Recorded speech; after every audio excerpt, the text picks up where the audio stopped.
Lamang na sa series ang San Miguel Bearmen sa pangunguna ni Jericho Cross at Simon Enciso na nagpaulan ng 3. Pero kung bago ka pa lang sa aking munting YouTube channel ay humihingi po ako ng like, share and subscribe bilang suporta. Maraming salamat mga lods. Panalo ang San Miguel Bearmen sa Game 5 kontra Magnolia Chicken Templados sa score na 108-298. 10 ang naging kalamangan ng San Miguel Bearmen. Sa umpisa ng quarter ay agad mainit itong si Tyler B ng Magnolia Chicken Templados. Ngunit may panagot naman dito itong si Jericho Cross sa kanyang cold-blooded 3-point shot. At palitan nga lang dito nga ang mga lods ang scoring ng dalawang kupunan. Ayaw nga magpaiwan ang isa't isa dito. At dito naman ganun pa rin ang ina-apply na depensa ng Magnolia Chicken Templados, lalong lalo na itong import na si Tyler B. Dito naman sa kalaban nilang import na si Benny Boatwright ng San Miguel Bearmen. Si John Mar Fajardo naman tulad ng inaasahan ay nakapaglaro nga dito sa Game 5 kung saan ay nagpakita ito ng kanyang MVP mood. Kahit alam naman natin na itong si John Mar Fajardo ay may iniindang injury nga dito sa kanyang binti. At dito nga mga lods ay palitan pa rin pagdating dito sa second quarter ng score kung saan ay na-hype na nga itong si Paul Lee ay napaplex na nga lang ng kanyang muscle nang maipasok niya ang kanyang layup.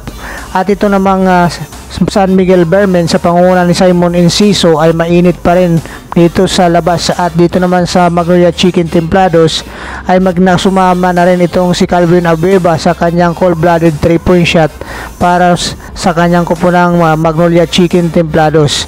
At dito sa second quarter ay mainit pa rin itong si Paul Lee sa kanyang mga drive to the basket. At itong si Marcio Lasater ay nag-ambag rin ng kanyang 3-point shot sa laban na ito.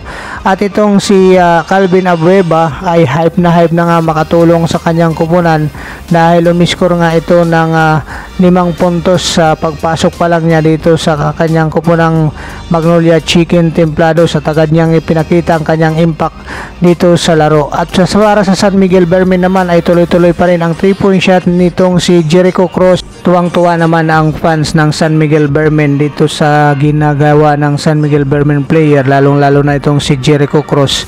At para naman dito kay John Mar Fajardo ay hindi nga siya nakitaan na mayroong iniindang injury dahil sa kagustuhang makatulong ay lagi nga itong nakasaklolo si John Mar Fajardo para sa kanyang kupunan, lalong-lalo na ngayon na kinakailangan nilang manalo. At itong si Benny Boatwright ay hindi nga masyadong naramdaman. Ganun pa rin ang naging depensa ni Tyler B ng Magnolia Chicken Templados. Maging itong si CJ Perez ay hindi masyadong naramdaman ang kanyang impact dito sa Game 5. Ngunit maganda naman dito ay nag-step up itong si Jericho Cross para dito sa San Miguel Bearmen na mahirap nga ang pigilan, lalong-lalo na itong San Miguel Bearmen ay pumuputok nga ang 3-point shot nila dito sa laban na ito. At dito nga ay umabot sa century ang kanilang score, kaya dito ay nanalo itong San Miguel Bearmen katulad nung ating sinabi sa ating prediction. Basta umabot ng 100 plus itong scoring ay na pumapabor ito sa San Miguel Bearmen.